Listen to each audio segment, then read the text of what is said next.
sehari tidak. Tak cukup dia puasa Nabi Daud, dia puasa-puasa sunnah lainnya. Istrinya nutup aurat dengan sempurna, pakai niqab, pakai cadar, pakai purda, pakai manset, pakai kos kaki.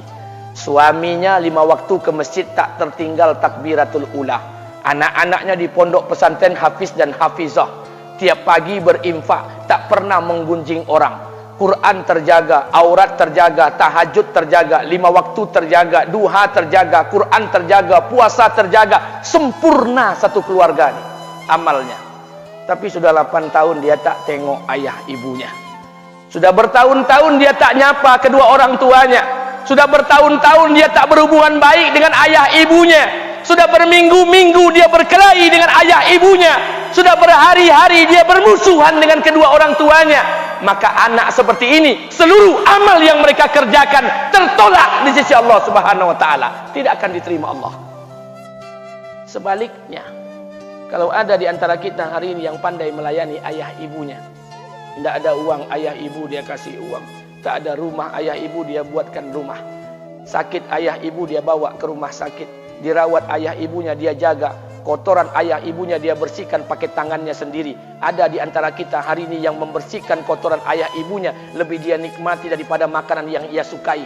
Begitu luar biasanya dia melayani ayah ibunya. Tapi dia tinggalkan solat, dia injak-injak perintah Allah, dia tinggalkan perintah Allah dengan mutlak.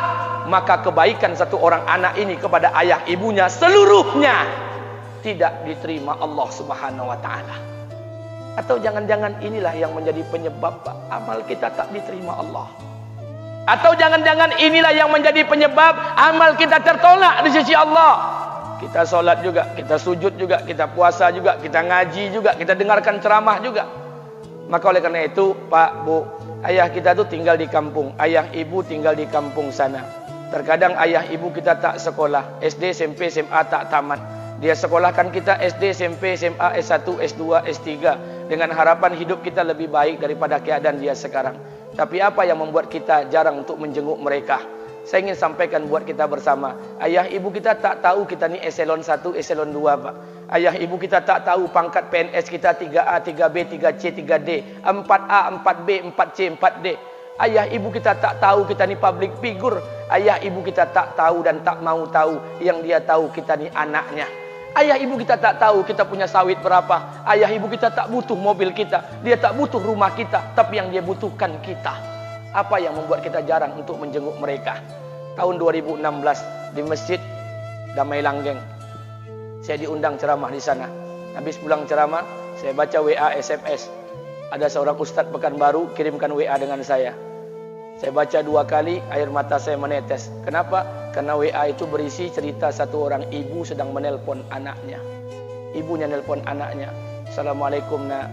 Waalaikumsalam kata anaknya. Kata ibunya, nak, sudah 1 bulan kau tak tengok ibu. Apa yang membuat engkau berhalangan, nak? Apakah kau sibuk dengan pekerjaanmu? Minggu yang kedua ibunya telpon lagi. Assalamualaikum nak. Kata anaknya, waalaikumsalam. Kata ibunya, nak, ibu dapat kabar apa engkau baru beli mobil baru. Apa betul nak? Kata anaknya, betul bu. Kata ibunya, alhamdulillah nak, ibu bangga. Kau pandai menyenangkan hati anak istrimu. Minggu yang ketiga ibunya telpon lagi. Assalamualaikum nak. Kata anaknya, waalaikumsalam. Kata ibunya, nak, ibu dapat kabar bahwa engkau baru beli rumah baru. Apa betul nak? Kata anaknya, betul bu. Kata ibunya, alhamdulillah nak, ibu senang kau bertanggung jawab dengan anak istrimu. Minggu yang keempat ibunya telpon lagi. Assalamualaikum nak. Waalaikumsalam. Kata ibunya, nak, tadi ibu pergi ke pasar, ibu jumpa temanmu di pasar. Kata temanmu di pasar, temanmu banyak bercerita tentang kamu. Kata temanmu tadi, kamu baru beli anak anjing seharga 40 juta dari negeri Belanda. Apa betul nak? Kata anaknya, betul. Kata ibunya, nak, dengarkan pesan ibu untuk terakhir kalinya. Apa pesan ibunya? Wahai anakku, engkau pelihara 1 ekor anjing. Kau siapkan harga anjing 40 juta. Kau siapkan rumah untuk anjingmu depan rumahmu. Kau jaga anjingmu pagi, siang dan sore. Kau mandikan anjingmu pagi, siang dan sore. Kau kasih makan anjingmu pagi, siang dan sore. Demi Allah nak, dengarkan pesan ibu untuk terakhir kalinya. Apa kata ibunya? Demi Allah nak, demi Allah. Kalau seandainya Allah menciptakan ibu Kalau seandainya Allah menciptakan ibu untuk yang kedua kali di muka bumi ini nak, demi Allah, ibu tak ingin terlahir sebagai manusia. Ibu ingin lahir sebagai seekor anjing, biar berada depan rumahmu dan melihat wajahmu setiap hari. Ibu kita tak butuh harta kita, Pak. Dia tak butuh uang kita, dia butuh kita. Apa yang membuat kita jarang untuk menjenguk mereka? Pantas hidup kita tidak berkah. Pantas rumah tangga kita tidak sakinah. Karena hubungan dengan ayah ibu kita rusak selama ini. Masih ada kesempatan, masih. Yang jauh telepon, yang dekat kunjungi mereka. Demi Allah, kita butuh keberkahan doa mereka. Yang sudah meninggal, ziarahi kuburnya dan doakan mereka.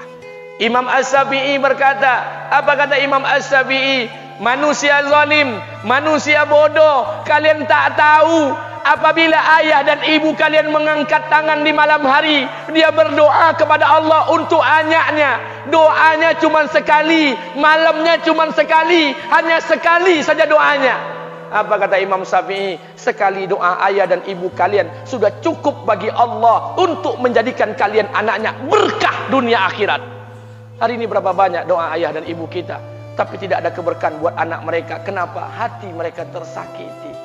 Maka pulang, Pak, cari mak bapak kita.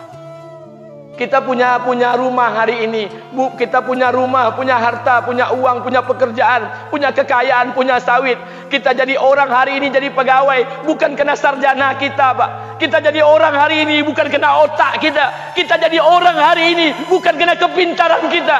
Kita jadi orang hari ini jangan-jangan kena keberkahan doa ayah dan ibu kita yang tak pandai tulis baca di kampung sana. Cari mak bapak kita, Pak. Demi Allah, kita butuh keberkahan doa mereka. Apa guna di kehidupan dunia sementara Allah tidak ridho dengan kehidupan kita? Pantas amal kita tertolak di sisi Allah. Maka pulang ke rumah cari mak dan bapak kita yang masih hidup, duduk bersama mereka. Kalau seandainya kita tak bisa membahagiakan mereka, jangan pernah menyusahkan mereka. Kalau seandainya kita tak bisa membuat mereka tertawa, jangan pernah membuat mereka menangis. Demi Allah, kita hanya punya satu ayah kandung, kita hanya punya satu ibu kandung. Tidak akan ada ayah kandung yang kedua, tidak akan ada ibu kandung yang kedua. Harta kita cuma satu, ayah kita cuma satu, ibu kita cuma satu. Tidak akan ada ayah kandung yang kedua, tidak akan ada ibu kandung yang kedua. Pangkat jabatan bisa dicari, harta bisa diraih, kesempatan membahagiakan ayah dan ibu kita hanya sekali di kehidupan dunia ini, Pak. Pulanglah. Ketika mereka memanggil, tinggalkan istri, tinggalkan pekerjaan, tinggalkan semua proyek kita.